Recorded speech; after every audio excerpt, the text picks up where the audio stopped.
সীমান্তে থাকা কড়া পাহারার মধ্যেও নামাজ আদায় করতে ভুললেন না বিজিবির এক সদস্য। বিকেলের মৃদু আলোতে যুদ্ধসাজ পাশে তুলে মহান আল্লাহর স্মরণে নিবেদন করলেন নিজেকে, রুকু করলেন, সেজদা করলেন, নিজেকে সঁপে দিলেন সৃষ্টিকর্তার স্মরণে। ভিডিওতে দেখা যায় নামাজের সময় কেবল একটি কালো পলিথিন বিছিয়ে নিয়েছেন তিনি। জমির আইলে একটু পাশে খুব শান্ত শরীরে মহান আল্লাহর প্রশংসা করে চলেছেন এক নাগাড়ে।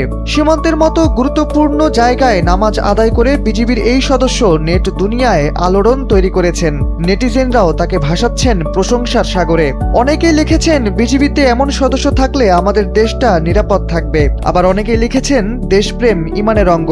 জানা গেছে ভিডিওটি গত সপ্তাহের, যখন সীমান্ত দিয়ে পুশিং শুরু করেছিল বিএসএফ।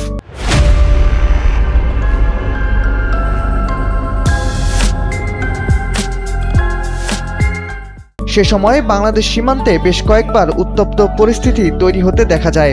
অবশ্য সেসব শক্ত হাতেই প্রতিহত করেছিল বিজিবি।